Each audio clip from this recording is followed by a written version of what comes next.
E aí, pessoal, tudo bem com vocês? Eu sou o Rodolfo Rodrigues. E eu sou a Cleita Sereia, oi! E hoje estamos aqui para falar com vocês sobre os capítulos 66 a 70 de Casa de Terra e Sangue, primeiro volume de Cidade da Lua Crescente. Eu já tô com uma lembrança de como se a gente já tivesse falado desses capítulos, sabe? Nossa, não sei porquê, Cleita. Você não tá com essa sensação também? Tô com uma leve sensação. Será que é porque a gente gravou durante 1h30 e aí, de repente, a gente viu que não tava gravando? Ai, que ódio! Olha, se vocês vão receber esse episódio, vai ser na força do ódio. Se vocês perceberem uma leve entonação de estresse na nossa voz hoje, é porque estamos, tá? E a gente gravou muito aqui. A gente tava gravando, assim. Muito. Era um episódio que tava ficando muito legal, só que ele não existiu, né? Ele só existiu na nossa cabeça e no áudio da Cleita que tava gravando. O meu não existe. Ele não gravou. Ele não existe mais o meu também, porque eu já apaguei na raiva, entendeu? É sobre... Mas também não foi assim, gente, incompetência minha, tá? Não. Eu botei pra gravar e aí... Eu botei pra gravar e aí eu abri a pauta e comecei aqui. Aí a gente gravou 1h30. Aí depois, na hora que eu abri o aplicativo da gravação, ele só pegou até o trecho em que eu falo 3, 2, 1. E depois nunca mais. Que ódio. É sobre isso, é sobre passar raiva em feriados. Falando em passar raiva, gente, a gente tem alguns recadinhos pra dar pra vocês, tá? Primeiramente, sigam a gente nas redes sociais, se você não segue ainda, tá? Pelo amor de Jesus Cristo, já deu tempo, né? No Instagram e no Twitter como @corvobranco. Pode. O que a gente tem pra conversar é o seguinte, agora o Corvo Branco será quinzenal, tá? Eu e Cleita estamos com responsabilidades novas na nossa vida, então a gente tá se organizando pra manter o Corvo, que é uma coisa que a gente adora fazer, e aí pra gente continuar fazendo ele e fazendo bem, a gente vai precisar de mais tempo, então a gente vai espaçar mais, vai ser uma semana sim, uma semana não. Como vocês puderem perceber, a gente está há 3 semanas sem postar, justamente porque a gente tava numa semana muito louca e vendo como que a gente ia conseguir se organizar pra continuar com o Corvo. E agora faltam pouquíssimos episódios pra gente terminar essa temporada. Depois que a gente terminar, a gente vai dar uma pausa, tá? Que fique claro isso mais uma vez. Vai ficar um tempo sem postar, depois a gente volta com a próxima temporada com outro livro. Os últimos episódios agora, eles vão ser divididos de alguma forma diferente do que o habitual. Não vão ser 5, 5, 5, 5. A gente vai fazer muito provavelmente os eventos da Cimeira separado em 2, a parte 1, parte 2. Vai ter mais um episódio antes disso acontecer, então eu acredito que a gente vai ter mais 4 episódios antes de acabar essa temporada, tá bom? É isso aí. Acho que é importante frisar pra todo mundo que o podcast é muito importante pra gente. Além disso, nós temos obrigações para que o nosso sustento seja provido, né? Infelizmente, o podcast ele não é remunerado. Então, a gente faz isso simplesmente porque a gente gosta deste livro e que a gente quer falar sobre ele. Então, a situação do podcast tem que se adaptar à nossa realidade, não nós a ela, né? Então... Exatamente. É aquela coisinha, assim, é chato mudar rotinas? Mas é importante para que a gente também se mantenha saudáveis, porque aí acaba virando uma obrigação e não fica mais divertido para ninguém, e daí cai a qualidade do podcast e ninguém mais fica feliz. Então, a gente pode demorar para postar, a gente pode ter os nossos probleminhas, os nossos percalços, mas no fim a gente entrega tudo com muito carinho, né, japonês? Então, é isso, tá sendo feito com amor e é o que vale. Até porque pode ser que o tempo faça as coisas mudarem, né? A gente não tá fazendo um podcast datado. Não. Então pode ser que daqui alguns meses ou alguns anos, muita gente mais ouça, né? Sim. Não é uma coisa que você precisa estar ouvindo semanalmente pra acontecer. A gente faz questão de encerrar essa temporada pra deixar ela bonitinha, fechadinha aqui e nos próximos a gente aprender com tudo que a gente fez aqui nesse, pra que saia de uma forma mais fluida e quem sabe a gente arrume algum patrocinador. Ou quem sabe a gente faça um catarse também, que vocês ajudem a gente pra gente tornar isso realmente uma fonte de renda pra gente e termos mais tempo pra nos dedicar aqui, tá? É isso aí. Mas isso é um papo pra uma próxima temporada. Quem sabe? Por enquanto, nos acompanhem, continuem nos acompanhando, comentem bastante, compartilhem, mandem pros seus amigos e façam o Corvo acontecer, tá bom? Qualquer coisa, manda na DM pra gente que nós conversamos. Fofocamos. Bora de resumo, então? Bora! Bryce fica em choque com a participação do Hunt na compra da Sintez. Maika entra em cena e leva todos os participantes presos por terem sido delatados pela Rainha Víbora. Fofoqueira. Fury aparece e protege Bryce até a levar a seu irmão, que a cuida em seu apartamento. Hunt está preso no Comitium aguardando sua pena. Justina e Victoria foram condenados de maneira brutal e Hunt assiste. O rei Otonal visita a filha, garantindo sua segurança, e depois de uma conversa sobre o passado, há alerta de que são mais parecidos do que imaginam. A Sandriel vai até o Hunt na prisão e, após realizar tortura psicológica, mostrando fotos dele com a Bryce e mostrando que ele nunca mais a teria. No fim da conversa, ela solta a bomba de que ele agora é dela. A Bryce resolve retornar à amizade com o irmão e, no retorno, descobre pela Furry, após uma briga sobre o passado que elas tiveram, que Hunt está com a Sandriel e será levado para Pangera novamente. Gostaste?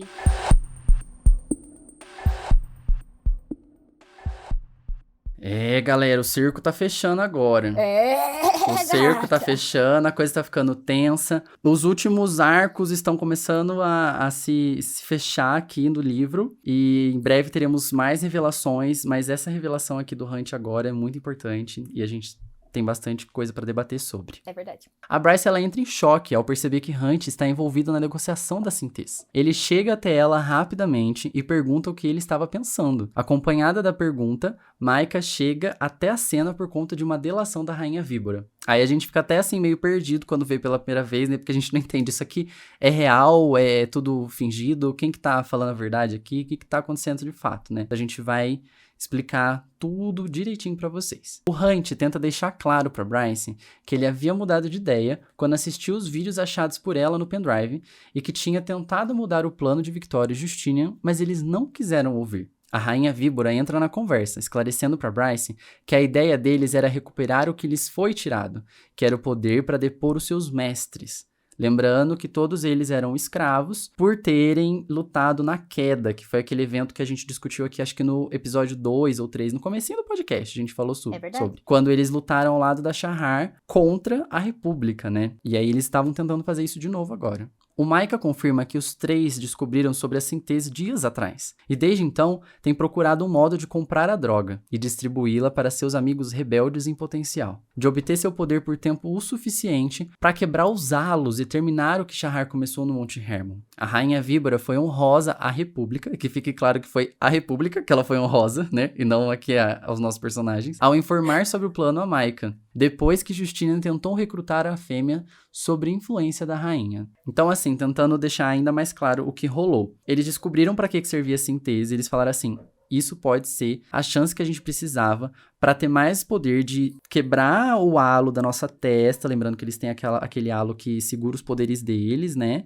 E também dar para outras pessoas para eles conseguirem ir atrás da galera e tomar o poder, né? Só que para fazer isso eles precisavam da Sintes. E eles foram no mercado da carne tentar comprar. Eles falaram com uma fêmea que era uma das pessoas que estavam sob a influência da rainha. Então a rainha fica sabendo de tudo que rola lá. E aí quando ela ficou sabendo disso, ela ligou pro Maika. Ligou, não sei nem se ela ligou, né? Mandou um SMS. Mandou um WhatsApp. Mandou um WhatsApp. Ô, Maika, ó. Fofoca, babado, hein? Babado, tô sabendo o negócio aqui. E aí ela delatou os três. Então, o que estava acontecendo ali era tudo uma grande encenação. E os três caíram na encenação da Rainha Víbora, né? Pegadinha do malandro. A Bryce começa a chorar e ela é amparada pelo Tharion. Ela descobre que eles descobriram sobre a verdade da droga dias atrás e que há 2 anos uma pequena dose da Sintes vazou dos laboratórios Redner por alguém ter descoberto a capacidade de amplificação do poder que ele produz. A Bryce pergunta quem vazou a droga e por mais que Hunt tente não passar a informação, Maika fala que a responsável foi a dona Danica, né? A própria. Novidade! Ela, que só causa, até depois de morta essa menina só causa. Ninguém aguenta mais, Danica. Descansa em paz, cara. Descansa em paz, fica com Deus, sabe? Deixa a gente em paz, sabe? É só isso que eu tô pedindo. Tá pior que assombração, mulher. Oxa. E não foi só isso, né? Ela vendia a droga. E foi por isso que ela foi vista em um barco negociando a Sintes. Hunt fala que ela descobriu a fórmula, vendeu o estoque e usou em si mesma. Porque ela estava viciada. Bryce tenta negar por não acreditar que a amiga faria isso. Mas Hunt repete todas as evidências que a Bryce bem sabia. Ai, foi, sei lá, patético, sabe?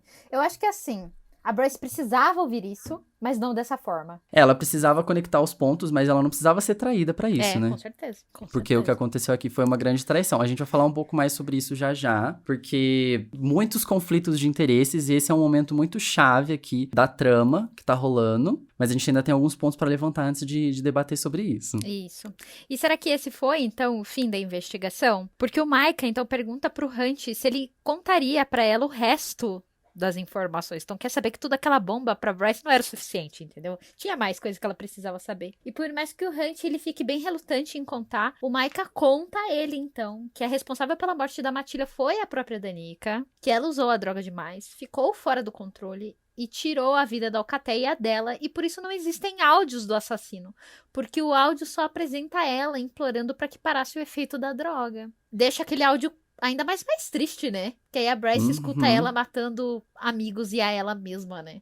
Eu acho... A gente finalmente descobre o que rolou naquela noite e foi muito mais pesado do que a gente espera, né? Que até então a gente tava levando como se fosse um assassinato. E agora a gente vê que foram vários assassinatos, mas o único assassinato que eles estavam investigando, que era da Danica, não era um assassinato. Na verdade era, né? Porque ela matou outras pessoas. No caso dela foi suicídio. Então... Além do assassinato foi suicídio. Foi fechado porque... suicídio, né? Exatamente. Que aí torna tudo ainda mais pesado e triste, né? Exatamente. Quanto ao chifre, o Micah diz que provavelmente ela roubou, a Danica no caso, pra irritar a Sabine e depois o vendeu no mercado clandestino. O Crystalus era um efeito da droga, né? Como falamos nos episódios anteriores. A fórmula contém sal de obsidiana, que é aquele sal que a Bryce usou pra invocar o Aidas, né? Que é caro, que é difícil de encontrar e que é usado em invocações. Então, era meio que um efeito colateral ali, enquanto as pessoas tomavam a droga. Foi o que o Micah disse, né? O Micah explica que provavelmente era por isso que o Crystalus estava sendo invocado, quando as pessoas usavam a droga. É bem o que diz aquela música da Pitty, né? Estava ali o tempo todo, só você não viu, né? E só você não viu. E nem a gente, né, também. A gente fica muito cego, porque a gente vai pelo sentimento da Bryce, né? E a gente não olha ao redor. Quando a gente cai em si de como acontece, daí você fala, né? Tipo, tava tudo aqui, eu não vi. E ela descobre da pior forma possível, né? Nossa, essa cena é muito triste, né? Porque tá chovendo, então ela tá tudo molhada, tá todo mundo bem dramática, muito molhado, né? Tá todo mundo discutindo na chuva, a Bryce tá ouvindo verdades que são dolorosas pra ela. Volta a repetir o que eu disse, né? No outro ponto, né? A Bryce, ela precisava saber disso pro seu conforto, mas ela não precisava saber desta maneira. O Hunt, ele poderia ter feito isso antes. Com ela teria sido muito mais cuidadoso da parte dele. Atrelado à traição foi pesado. A Bryce se revolta com o Hunt, o acusando de saber de tudo aquilo, e quando ele tenta se aproximar, a Fury aparece apontando uma pistola pra ele. Fury chega à cena sem ninguém perceber, nem mesmo o Micah. Ela é descrita nessa cena pela Bryce como, abre aspas, noite líquida, fecha aspas, tendo emergido das sombras da caixa. Eu amo que, assim, a escrita da Sarah é assim, ela emergiu das sombras. Isso pode ser, tipo, só ela realmente saiu das caixas ali, né? Ela tava na sombra das caixas e ela só apareceu. Como ela pode também simplesmente ter surgido das sombras magicamente, assim, né? Como é um livro de fantasia, qualquer coisa é possível. E ela sempre deixa meio ambíguo. E eu amo, porque aí a gente fica louco tentando entender, né? E aí não para por aí, porque a Fury ainda consegue ser mais impressionante. Ela encara a Rainha Víbora e fala pra ela sumir da sua frente. A Bryce, ela não tinha nem força pra ficar chocada com a obediência da Rainha Víbora com a Fury. Quer dizer, a Rainha Víbora falou, não, beleza, vou sair daqui então. Ela pediu, né? Cala a boca! Fica na tua e dela, sim senhora. Vocês estão entendendo que a Furry, mas ninguém, tava mandando numa rainha? Numa rainha barra pesada ainda, né?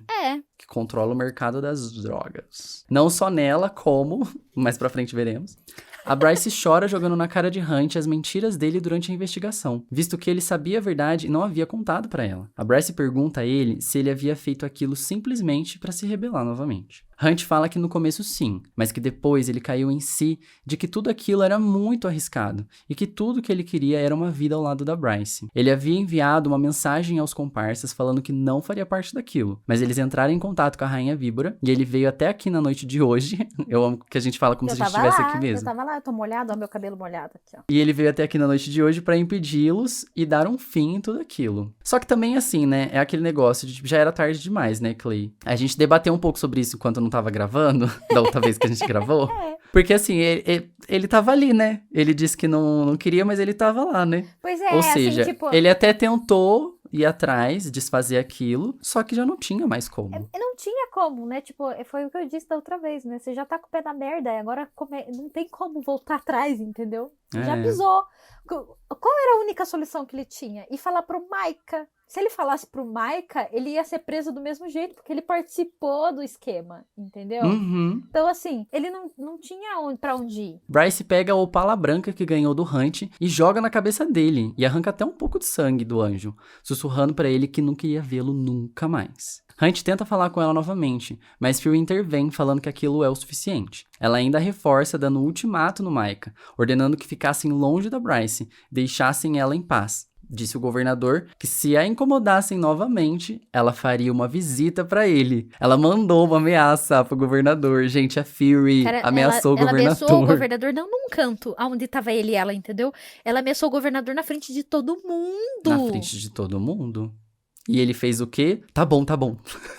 Foi Chá embora. comigo, vambora. Falou, galera. Bryce entra em estado de choque e já não... Peraí, que eu tô rindo, falando que a moça entrou em estado de choque, eu rindo. Gente, esse episódio, olha, a gente tá só pela misericórdia, viu? O puro suco do caos, né? A moça chocada e a gente rindo da cara dela. A Não é que a gente tá rindo da cara dela, a gente tá rindo de nervoso de tá tendo que falar tudo de novo. Sabe, é tipo ficar relembrando, sabe? Olha, sinceramente. Sofremos lendo esse episódio, sofremos lendo de novo pra gravar, e aí sofremos agora falando, e aí agora quarta vez que a gente teve que regravar. É sobre. Mas vamos lá. Bryce entra em estado de choque e já não acompanha os últimos acontecimentos. Ela é colocada na moto do Talion e por mais que o Hunt chame por ela e diga que seu coração já estava quebrado e a última coisa que ele queria era 3 pontinhos, ela não olha pra trás e deixa a cena. Ele muito provavelmente estava querendo dizer que a última coisa que ele queria é piorar a situação, né? O coração dela já estava quebrado, ele não queria quebrar mais ainda. Mas foi o que né? ele fez.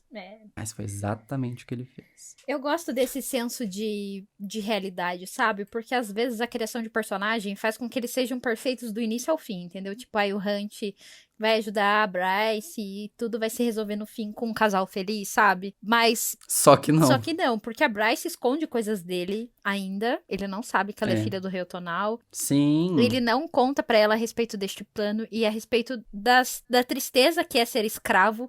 Porque ele fala superficialmente, mas ele nunca menciona pra ela que ele gostaria de se livrar disso agora, entendeu? Os dois mantêm segredinhos um do outro, né? Pois é. Ninguém é perfeito, é isso que eu digo pra vocês. Não esperem relacionamentos perfeitos. Principalmente nessa série, pelo menos, o que eu agradeço muito. Aí eu trouxe algumas reflexões que eu tive depois de ter relido agora dessa última vez, né? Porque agora saber que o Hunt teve essas informações depois das últimas mortes concedidas ao Micah traz ainda mais complexidade aos momentos de tristeza e desolação que o Hunt teve nos últimos banhos escaldantes que ele tomou, né? Lembra que um deles... Muito provavelmente, acho que era o último, né? Que ele foi matar a pessoa lá, ele voltou pro apartamento da Bryce, a Bryce teve que dar banho nele, teve que cuidar dele porque ele tava catatônico. Muito provavelmente era porque ele tava sem saber o que fazer da vida dele ali. Ele tava sem rumo. Ele perdeu tudo que ele tinha de expectativa e ele falou, meu Deus, e agora o que eu faço, né? Aí ele tomou a pior decisão possível, né? Dando uma olhadinha na versão em inglês do livro, eu percebi que a Synthes tá escrito originalmente como synth,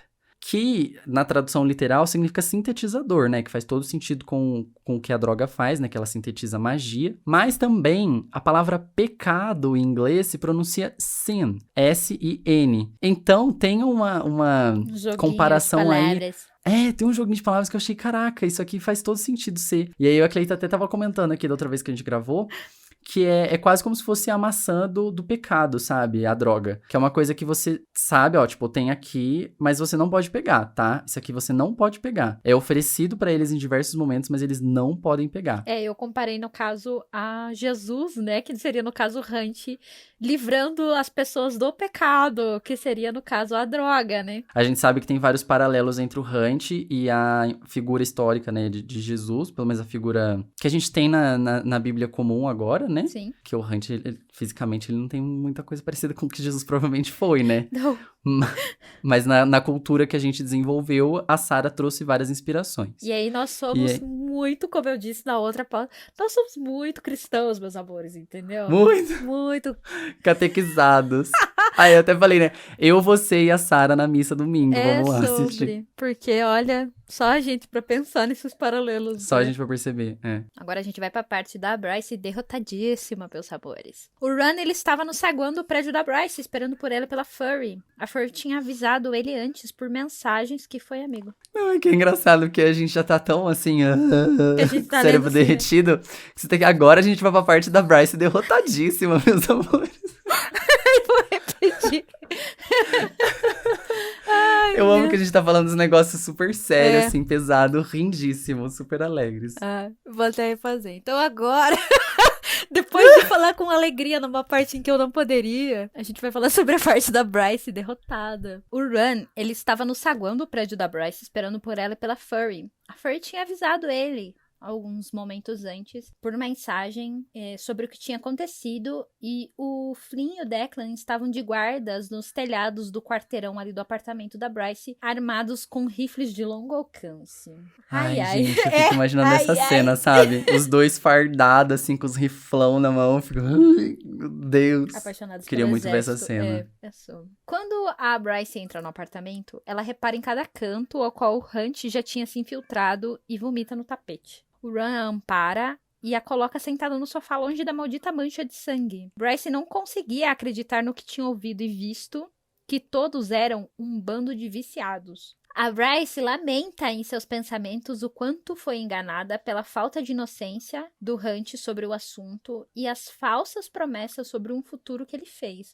E foi isso, né? A gente fica pensando, né, o que se passou pela cabeça do Hunt, né? Porque a gente entende que a causa dele é justa, né, Clay? Sim. Porque ele tava tentando derrubar um governo que escraviza pessoas, que menospreza algumas minorias e que não trata como deveria a população, é isso que me né? dói mais, porque a Bryce tava do lado dele. E a Bryce apoiava ele por se sentir desta maneira. Então, se ele falasse, olha, eu vou fazer tal coisa, talvez ela ajudasse ele. Pois é, e aí a gente tava até comentando de que, assim, talvez ele não fez isso, talvez ele não confiou o suficiente na Bryce, porque ele não queria colocar ela em risco também, né? Nem ela, nem o plano. Talvez ele tivesse medo do plano vazar, se ele contasse pra ela.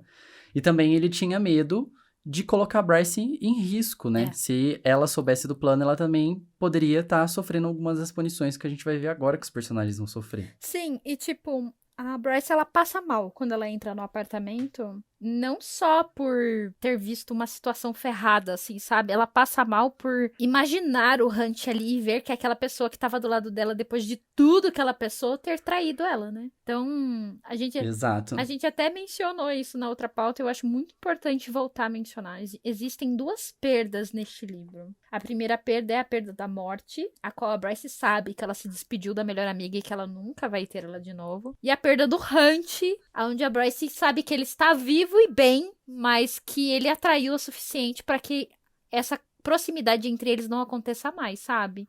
Então, assim, é o combo da desgraça, né? É o combo da desgraça. E na mesma noite que isso aconteceu, ela descobriu a verdade sobre a Danica também, né? Que é pra dilacerar de vez o que sobrou do coraçãozinho dela, coitada. Pois é, cara. Ainda bem que ela tem o irmão dela, né? Pra ficar com ela. É. E ainda bem que... Nada como um príncipe férico, né, gente? Nada como um Ron, né? Ai, até eu queria ser consolada por ele, sinceramente. Ai, nossa, com certeza. E falando em punir os personagens, agora a gente vai descobrir o destino que cada um deles teve, né? A gente não sabe o que tá acontecendo com o Hunt. Aparentemente ele foi preso nas celas do Comitium. A gente descobre que a punição de Justina e Victoria vai ser pesadíssima. O Justina, ele vai ser crucificado e vai ficar preso ali na frente do Comitium para que todos vejam. Então, além da crucificação que dói, também vai ter a humilhação. E não é uma crucificação simples, sabe, gente? Não é só pregar ele numa cruz e deixar ele lá.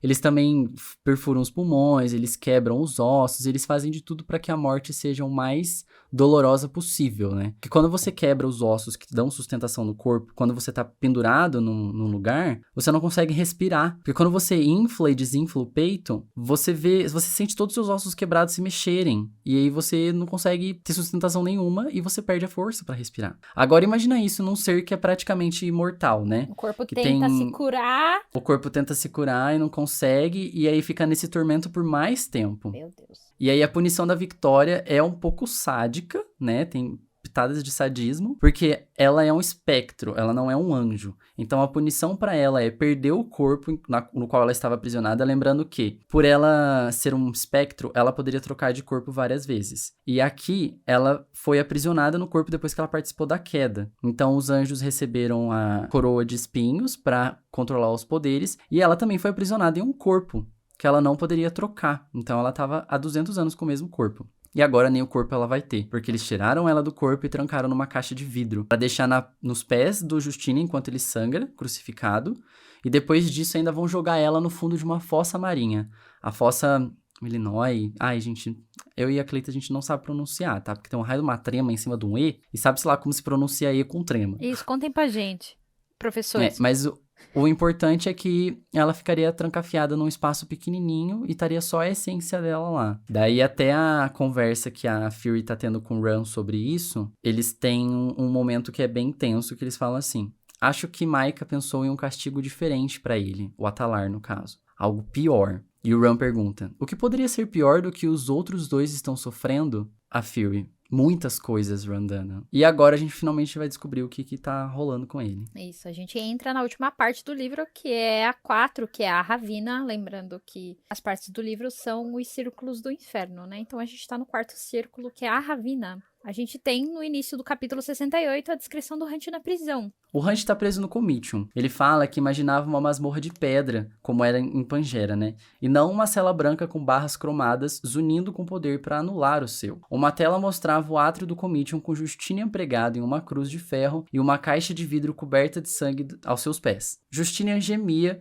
que era a caixa da Victoria no caso, tá, gente? Justinian gemia de vez em quando, e os dedos das mãos e dos pés tremiam enquanto ele era asfixiado aos poucos. O corpo tentava e falhava recuperar os pulmões perfurados. As asas haviam sido arrancadas e estavam jogadas no chão. Victoria era agora uma essência que havia sido arrancada de seu corpo e havia sido posta naquela caixa de vidro e era forçada a assistir o gotejar de sangue de Justinian em sua prisão. Pesado.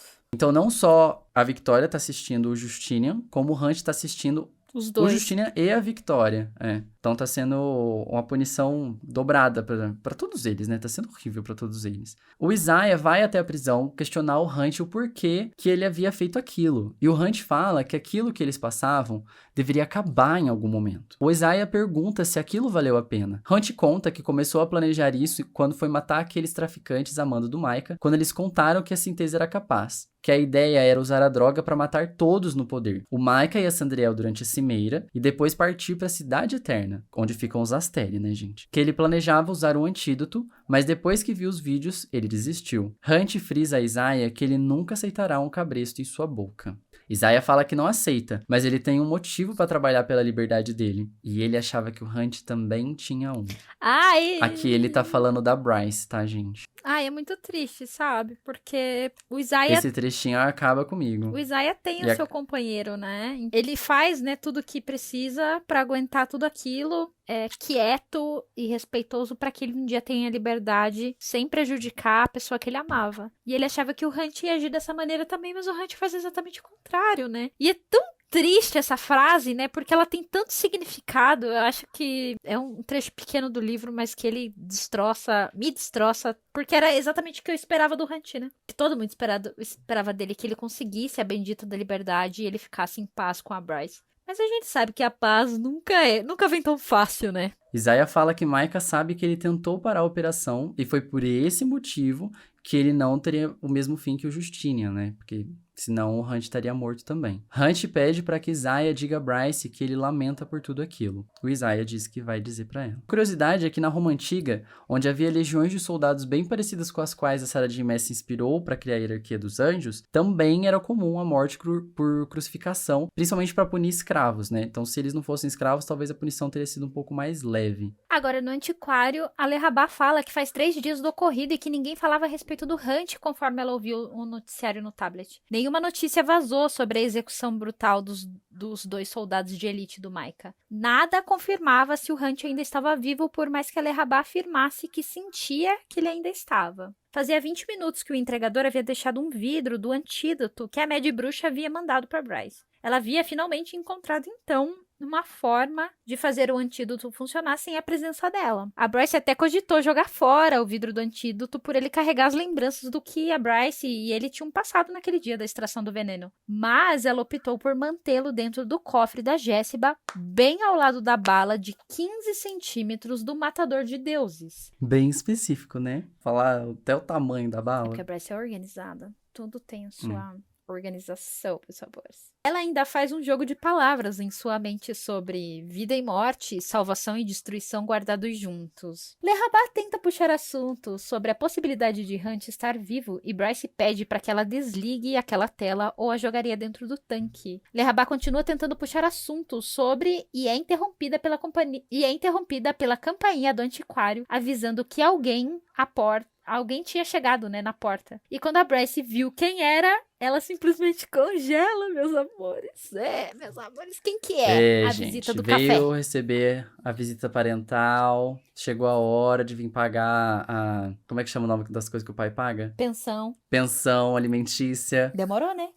O Rei Otonal veio botar. 12 anos depois. Mentira, ele não veio fazer nada disso. Ele veio falar, conversar com ela. E eu acho incrível que a Bryce fica vendo o jeito que ele olha pras coisas, porque ele não chega assim, tipo, ai, oi, tudo bom, né? Ele chega encarando, fica olhando as peças de obra de arte dali, fica olhando tudo. E tem até uma coisa interessante, que quando ele passa por perto da Matadora de Deuses, ele meio que para e fica olhando, assim, como se ele pudesse ver através, porque ela tava atrás de uma parede de vidro, né? Como se ele pudesse sentir uma presença ali. Aí eu fico, caramba... Ele, né? Será? Interessante isso. Eu penso... Aí a Bryce fala assim pra ele, querido, aqui tem câmera, hein? Tu não pensa em assaltar esse lugar, não. Como se ele precisasse, né? Eu amo. a gente não sabe como é que cleptomaníaco, né? Sei lá. Ele fala pra Bryce que o Ron contou a ele o que aconteceu no rio. Bryce o chama de cão, chamou o Ron de cão, né? Por obedecer sempre o pai. E o rei fala que ele fez isso por achar que ela poderia estar em perigo. Bryce usa como argumento ele vir verificar se ela está bem somente 3 dias depois do ocorrido. E o rei fala que a segurança dela está garantida, que o governador não a usará para prejudicar o Hunt. Então, assim, lá naquela cena a gente viu, né, que claramente a Bryce não sabia de nada. E o Micah também estava lá por sorte. Então ela não foi envolvida na situação. Ela claramente não sabia de nada, então ela estava livre de punições. Graças a Deus. Nem diria. É nesse Brasil. Graças a Deus. O Rei Otonal também estava garantindo isso, né? Porque, Sim. querendo ou não, ela tá sob jurisdição dele. Então, ela responde a ele. E aí, ele precisava garantir de que uma pessoa da casa dele estivesse bem, né? Então, talvez por isso que ele tenha demorado tanto tempo aí atrás. Porque ele tava verificando com o Micah, tentando descobrir o que ia acontecer. Quais iam ser as penalidades dos outros, né? É o que a gente espera, né? É o que a gente espera. Que já já a gente vai fazer uma leve passação de pano pra ele. Mas vamos lá. A Bryce foge do assunto Atalar e ela pensa que tem fugido dessa conversa com todo mundo. Com a Fury, com a Juniper, o padrasto e a mãe, e agora com o próprio pai. Ela tenta fugir do assunto e o pai a truca, usando o argumento de que ele é seu rei e ela deve falar sobre tudo com ele. Errado, ele tava nesse argumento? Não tava. Mas também... Lembrando que a Bryce ela é uma civita por ter jurado lealdade, obediência à casa de Céu e Sopro, né? Então, de fato, ela era uma súdita dele. Ele a pergunta sobre a busca do chifre, e ela conta tudo o que descobriu naquele dia sobre a Danica, a invocação do demônio e o fim que Danica deu no artefato. O rei insiste que ela continue procurando o chifre, porque ele gostaria de se assegurar que o chifre não cairia em mãos erradas. Sabe uma coisa que eu não tinha pensado antes? Que ele falando isso pra ela, ele meio que afirma que a mão dela não é uma mão errada, né? É uma mão segura. Sim. Ele... Assim, eu tenho que respirar fundo pra falar sobre o Rei Otonal, porque ele tem muitos motivos pra eu não gostar dele, mas eu ainda gosto dele. Tem algo nele que me faz pensar, e eu já conversei muito com você a respeito disso hoje, inclusive, antes de tudo dar errado, de que talvez ele tenha motivos para o que ele fez. E talvez esses motivos não sejam totalmente errados, por mais que ele tenha alguns erros. Já já a gente vai falar um pouco mais sobre isso, tá? Eu não gosto exatamente dele, eu gosto do personagem como ele foi construído, porque toda vez que ele aparece nossa, eu fico tenso na hora. Então ele tem toda uma mística ao redor dele, né? Mas peraí que a gente já vai falar um pouquinho mais dele. A Bryce, irônica, como sempre, pergunta ao rei se o escolhido dele, o Ran, não está no rastro do chifre. E ele diz que o Ran está ocupado com outras coisas. E usa o argumento que com a linha de atuação dela, ela e Jesse bateriam interesse na busca, né? E lembrando que a área de atuação dela é antiquário, é antiguidades e... consequentemente, o chifre é uma delas, né? Pois é. E também o Ran tá ocupado, sim, porque tá chegando a Cimeira. E ele é o líder da Aux, né? Também o Príncipe Férico. Então, ele tem coisas pra fazer. Ele tem uns relatórios pra criar, tem um monte de coisa pra fazer. Mas, enfim, agora vamos para a parte da conversa entre pai e filha. Onde nem todo passado é bonito e a gente descobre isso agora um pouco. O rei do nada solta pra Bryce que amava muito a mãe dela. A Bryce refuta falando que, mesmo assim, ele deixou uma cicatriz no rosto dela. Ele estremece ouvindo isso e fala que não tem um instante que ele não se arrependa do que fez e que vive em vergonha. Ele continua falando que a Bryce se parece muito como ela e que Amber também jamais perdoaria ninguém por nada. Confessa que ele teria feito ela sua rainha. E Bryce... Olha isso, gente! Gatos. E a Bryce fala que ela teria dito não, mas o rei confirma que ela o amava o bastante para dizer sim. Isso me faz pensar na seguinte situação. O que aconteceu? Porque se ela amava o rei bastante... Continua, que eu quero falar já. Tá, vou terminar o assunto e a gente fala. A Bryce se irrita e pergunta o porquê ele resolveu, depois de anos, dizer tudo isso. E ele fala a seguinte frase que sempre me deixa muito pensativa. Vim aqui, depois de todos estes anos, para dizer que você pode ser como sua mãe, mas saiu a mim mais do que imagina. E isso não é nada bom. Galera, era isso que eu queria ouvir. Eu fico me questionando do porquê que ele disse isso pra ela agora, sabe? Por que você é tão parecida comigo? O rei dizer pra Bryce que ambos têm muito em comum, logo após a Bryce ter sido traída pelo cara que ela gostava, me faz pensar sobre o passado do rei com Amber. Será que o Amber também não traiu o rei em algum momento? Acho que eu falei o Amber, né? Falou. Será que a Amber não traiu o rei em algum momento? Será que ela não fez alguma coisa pra que isso tudo acontecesse? Eu não quero que isso acabe naquele negócio, naquela fala escrota, né? De que, tipo, ela fez alguma coisa, por isso que ela mereceu apanhar. Não, tá, gente? Não. Mas eu acredito sim que algo possa ter acontecido que a gente ainda não saiba do porquê. Que resultou na briga, vamos falar assim. Que resultou na briga. Isso. Ele no término dos dois, né? E na consequente fuga da Amber, Sim, né? ele não tem razão em ter batido nela, e isso a gente nunca vai falar que provavelmente ela fez algo que merecesse. Eu acho que ela não merece ter passado pelo que passou. O rei merece viver em vergonha, como ele diz, né? Arrependido e em vergonha, porque o que ele fez foi errado. Mas algo aconteceu, e até a presente data, a qual a gente leu no livro, nada foi apresentado, nem pelo rei, nem pela Bryce, muito menos pela Amber em conversas com a filha. Alguma coisa que conte real o que aconteceu. A gente já viu a Amber falando no telefone com a Bryce, dizendo que algumas coisas lembram do Hunt, lembra o pai. Como é que é? Posição do Hunt. Machos... Machos Vanir poderosos. Poderosos, lembram o... É nesse livro? É nesse livro, né?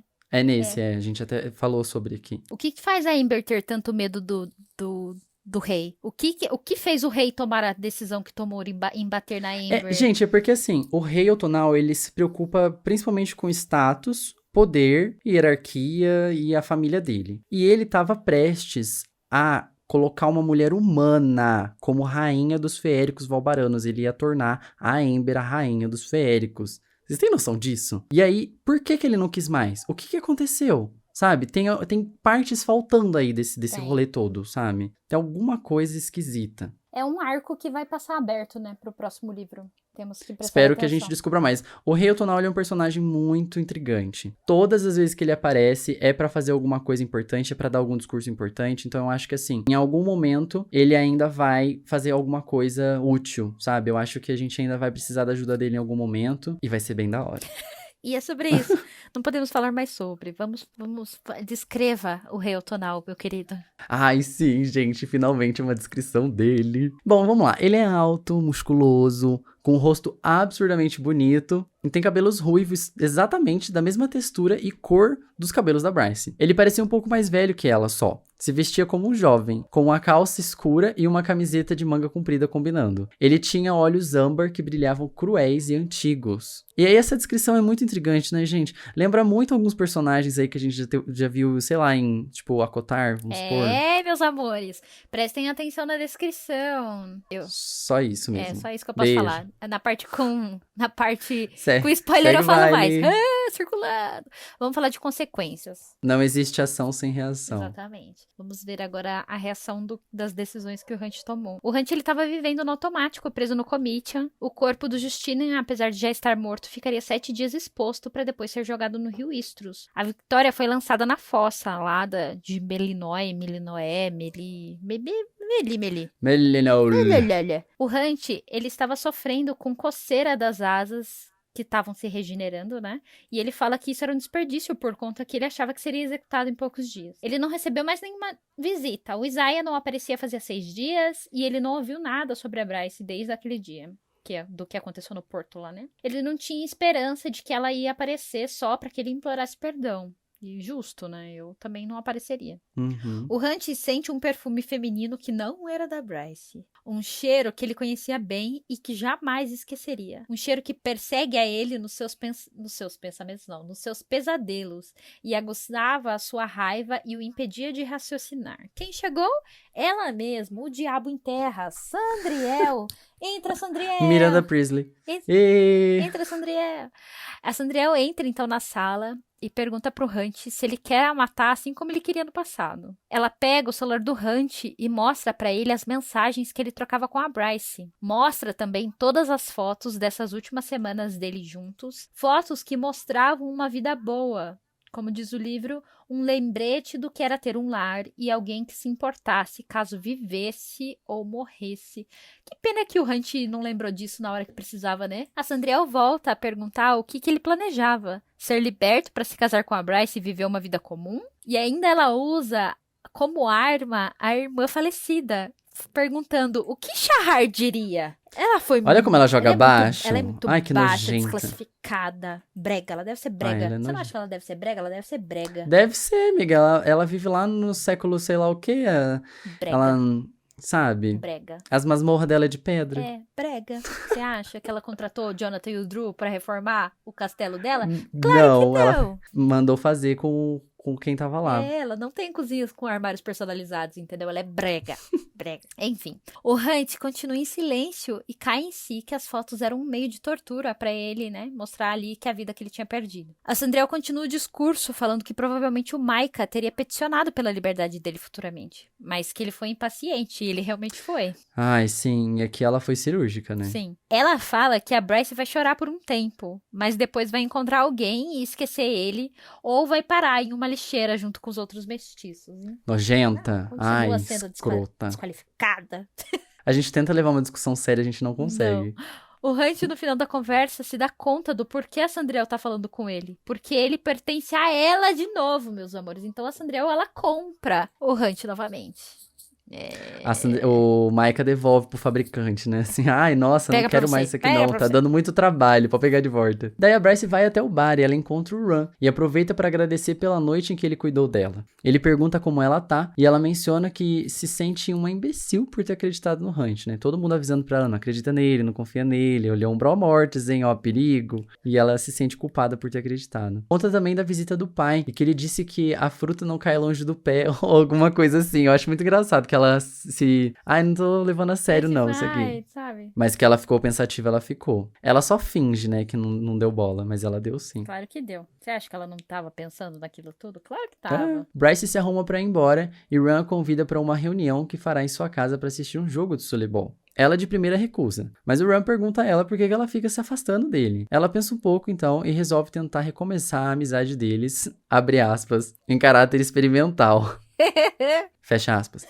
É importante, se abriu, fecha. Importante, é. Ela disse que passa lá se a Juniper não aparecer no apartamento dela. É isso. E aí a gente Ai, tem o quê? A amizade dos irmãos tá viva! Ah, meus amores, é sobre Tudo que a isso. gente queria. Tudo que a gente queria, esse livro todo. Querendo que eles se acertassem de uma vez e foi. Então, depois dessa cena, a Bryce volta pra casa, né? Da casa do Ran. E ela chega lá, a Furry tá sentada no sofá dela. Ela não tava na casa do Ran, né? Eles estavam num bar. Ela encontrou o Ran no bar. A Bryce, então, volta do bar, né? E encontra a Furry sentada no seu sofá. Ela entra direto, trocando de roupa, enquanto a Furry conta que tem novidades. E na outra pauta eu fiz até essa piada e eu vou voltar a fazer, entendeu? Porque essa liberdade entre amigas é sensacional, entendeu? Ela já chega arrancando a roupa, a blusa, sutiã, a Furry lá, pipipi, ela lá pelada pela casa. Não, e nesse capítulo a Fury conta uns negócios aqui, né, pra Sim. ela.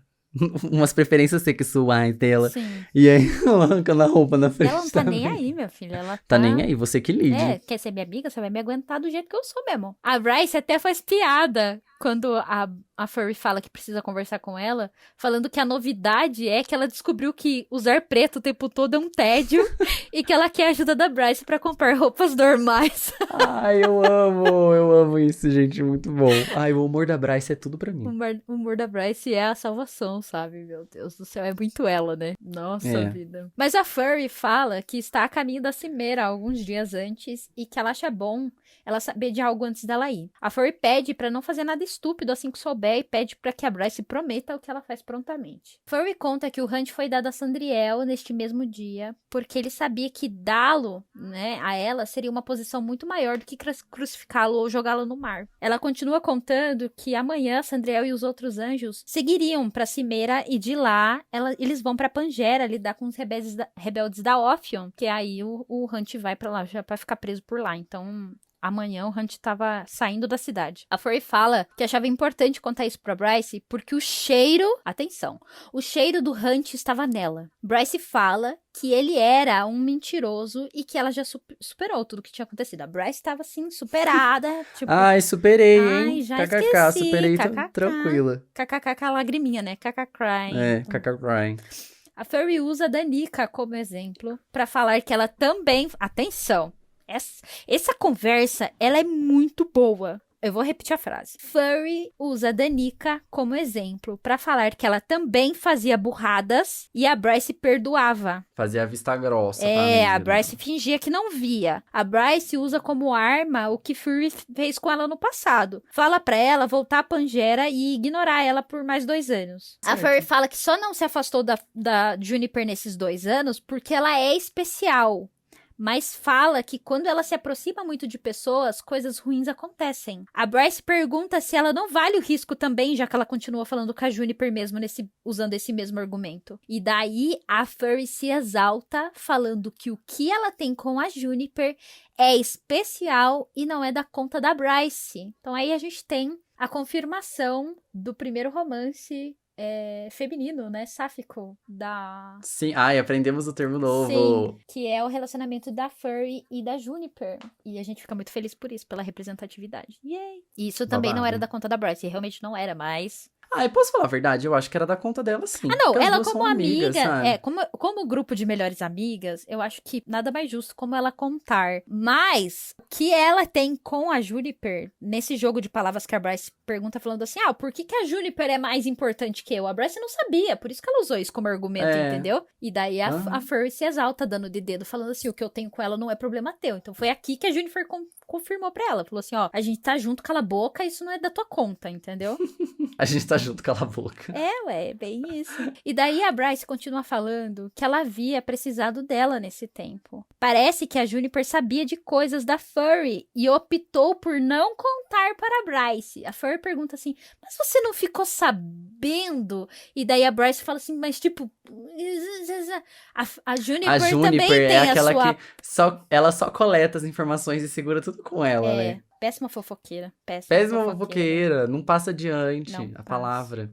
Aí a Furry fala que o seu sumiço foi um erro, mas que também foi muito difícil pra ela. A Bryce não aceita a desculpa e a Furry pergunta se ela precisava ligar pra Juniper caso aquilo fosse uma reprise da tentativa de suicídio da Bryce que ocorreu há 2 invernos atrás. Eu acho que assim, a pergunta foi feita num sentido muito ruim. Eu achei ela meio grossa, né? Tipo, você vai tentar se matar, eu preciso chamar a Juniper pra impedir de novo? Ou você vai aceitar isso de boa, entendeu? O que aconteceu? Porque foi ela não...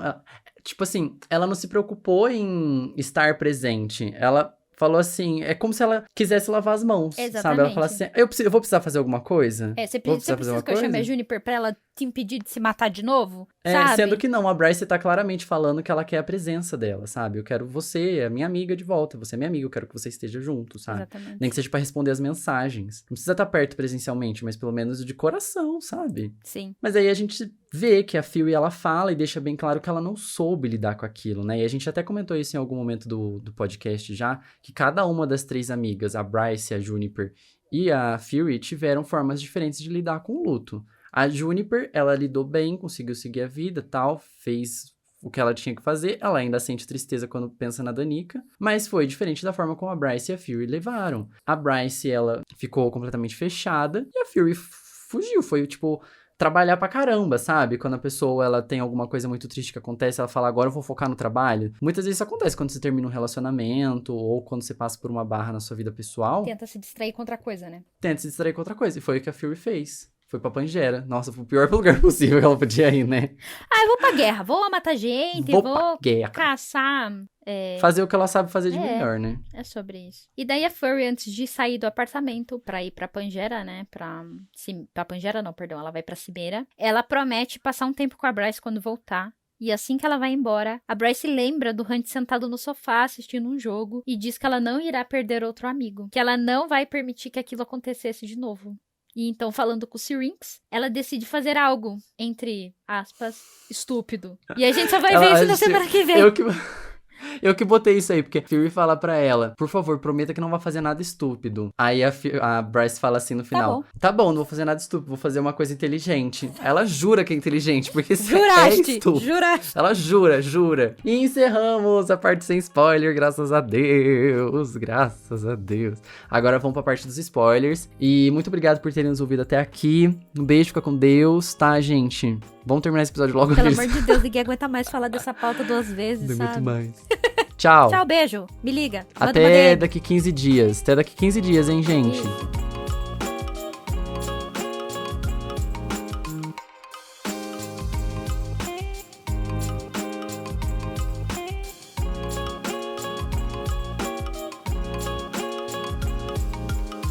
Bem-vindos à parte de spoilers. Oi, fofoqueiros. Vamos lá.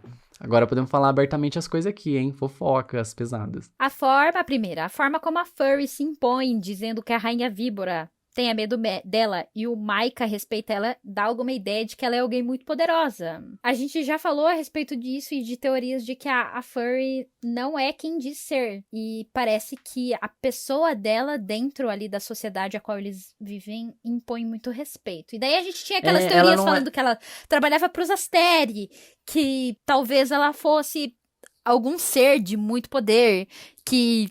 Então, tá todo mundo preso nisso...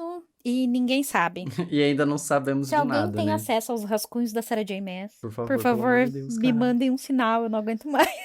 A gente fala que ela é uma pessoa muito poderosa, e assim, tanto em poder mágico, assim, né, físico e tal, como poder político também. Porque ela opôs um rei e um governante, uma rainha e um governante, né? Sim. Então, ela também é importante na política. Na parte do rei Otonal e nas cenas antes com a Lerrabá, a Bryce descreve exatamente a matadora de deuses e a Bala e suas localizações no antiquário. Gente, ela mapeia o lugar certinho. Uhum. Várias vezes, né? Mais uma vez aqui, todas as vezes que passar a Matadora de Deuses, a gente combinou de falar sobre. Então aqui está o momento Matadora de Deuses desse episódio. Isso. Apareceu bastante e foi tudo. E eu achei muito legal aquilo que a gente comentou rei, né? sobre o rei Otonal, sentir meio que a presença dela, né? Sim. Porque a gente acredita que a Matadora de Deuses, ela não seja só uma arma comum, ela pode estar imbuída com poder, com algo a mais, né? Outra coisa que eu achei muito interessante é que reforça aquela minha teoria com o japonês de que a Danica não é flor que se cheire, é a frase que a Furry fala na conversa com a Bryce, jogando na cara dela coisas que a Bryce nunca